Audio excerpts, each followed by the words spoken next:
Hey IRS, how should I report this business transaction on my 2011 tax return? The short answer to that question is that if you know anybody at the IRS, or you know a good CPA or a good small business attorney, please send this video to them. I'm looking for suggestions. Just a little bit of history, not too much detail. In 2010, I purchased some equipment. It was a server and an operating system, and gave a friend of mine of 10 years gave him my credit card for him to purchase the equipment, which he did. And about about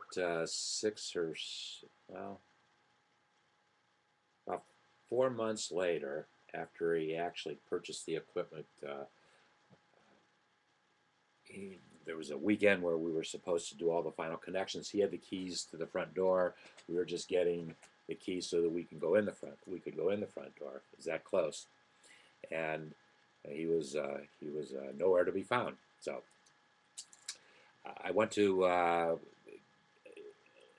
sent an email and said, obviously, you're not interested in my business.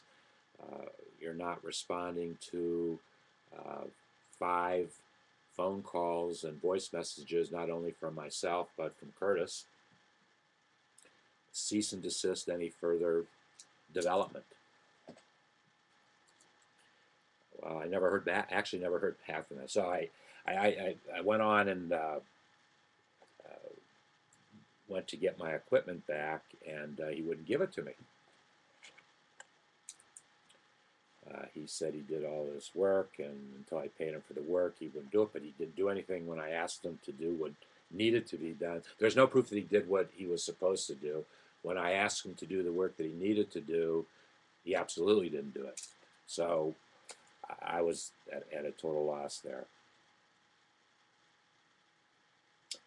A couple months went on and still didn't hear back, and so I filed a claim in small claims court to try to get my equipment back. And he read that claim as warfare. So he hired an expensive attorney. Oh, I don't really know. Is it expensive? I just saw how they dealt with me and the paperwork that was unnecessarily generated. I saw all that.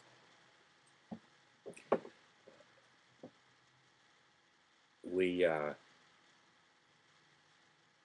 it was a I prepared I even laminated it. I didn't hire an attorney because I didn't need an attorney.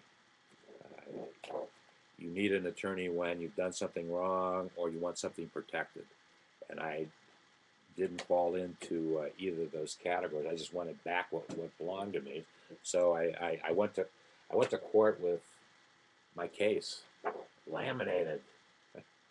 There were 21 compelling questions that clearly demonstrated a friend of mine was lying to me, cheating to me, and stole from me. Emails, the question, whatever. Okay, so I was reprimanded by the court because, well, actually, it was a magistrate. I was reprimanded by the magistrate, although he knew that I wanted to sell. I was willing to walk away, just walk away and get rid of this craziness. They wanted to fight, and actually, the magistrate saw that I was willing to walk away, and they wanted to fight. It was my claim. So I was reprimanded because I didn't take an attorney with me. And then the magistrate said, well, here's what I have to do. Here's these. You have to answer this claim, and you have 2 weeks to answer this claim, and you better have an attorney answer the claim. Oh, Lord. Okay, I said, okay, whatever. So I went home to think about it, and I decided that, well, I was going to get some advice from, I was going to get some advice from an attorney, obviously, at that point. You know, what do you do with these idiots? And but I told my friend that I wasn't willing to pay his rate to do this because he had better things to do with his hourly than work on my project, of which I was going to give all the information. So it was just a matter of doing what had to be done. So we made an agreement, and I got a junior attorney in the firm at a lesser rate. And then actually, my total legal bill was 6 hours. Anyway, didn't get my stuff back, so I hired my friend, my friend's junior associate, and he said to me in our first 15 minutes, he said, "Well, why don't I try to make a settlement with him?" I said, "Whatever, just get me out of this thing. No, just if that's what it takes, let's do it." So actually, we went back and forth on a figure. I think there were 2 conversations. We agreed to a figure. And actually, the only reason why I agreed to the figure uh, was because it was cheaper for me to uh, agree to something that I didn't agree with, uh, than to hire an attorney and to go into court and to show 21 bullet points of why a friend of 10 years did whatever he did. Okay, so uh, I agreed to make the pay. I made the payment, took a certified bank check to my attorney. He gave me the equipment. We even took a picture on my stolen iPhone 4S. We took a picture, and I got this Mickey Mouse receipt.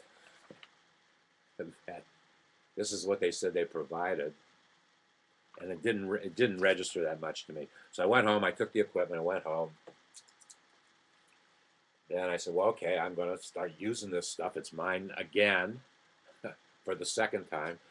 And then I started to say, I looked at the operating system, and I was actually opening a box. And I said, "Well, if he had done what he said he had done, I would not have gotten an unopened operating system. So he couldn't give me whatever he did. He did." That was red flag number one. And not only was it an unopened box, it came from a retailer, and I actually bought the operating system at a different price online, uh, in response to an email receipt my friend gave me. Uh,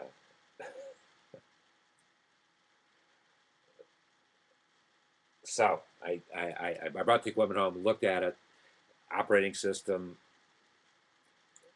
He was damned if he did and damned if he did. So that's why I got an unopened box. The server, I said, "Oh well, now." I had one time in the whole experience, I went out to his office, and oh, by the way, he moved from that office to another office. Didn't tell me, but took my equipment with him. Imagine that, as I was trying to find where my equipment was, where he and my equipment were. So it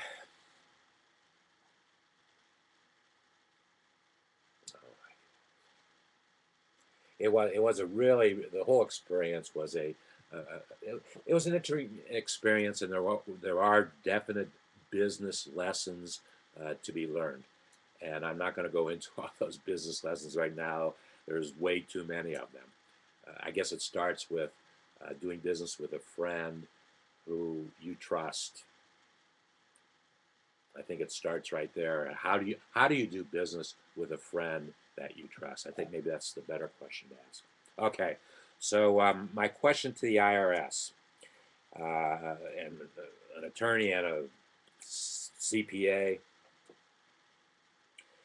uh, in 2010, I showed on my tax return these items as expense items, and I don't even remember if they were amortized or I don't know. My CPA did. It doesn't matter.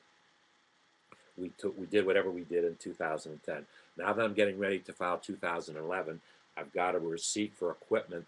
Well, let me read a letter, then we'll ask the question. I sent it to the attorney, a certified letter to the attorney on in August. Yeah, in August 2011. I can't give you the attorney's name. Uh, just call him Benny. He reminded me as all the dealings I had with him as from like an Uncle Benny that I had. With regard to the settlement agreement and case number, the case in the court, 11CB06512, me as the plaintiff, them as the defendant, it is now clear that the equipment I have in my possession is not the original equipment I purchased with your client. Shame on me for not having the equipment checked before I accepted it. Unfortunately, I found out the hard way once again that I misplaced trust. Number one, the operating system software you gave me was purchased at, I didn't go into all the detail, was purchased at Micro Center. Your client originally purchased mine online using my credit card. The operating system setup disk requires a DVD. The Dell PowerEdge 2850 given to me does not have DVD capabilities. In order for me to get it to work, I had to purchase a new DVD hardware, sitting right over there. If anybody would like some DVD hardware to program a server, maybe I should put it up on eBay.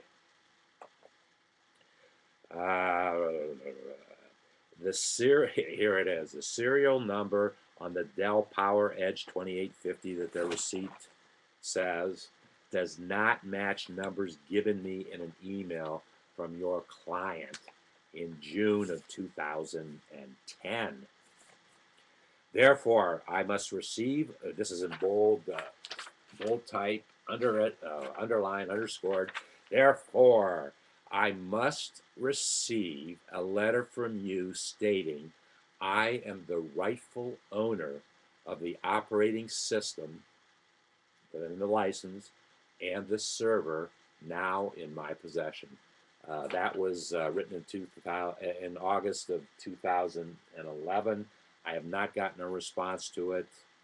I'm going to be working on my taxes this weekend, and I don't know how to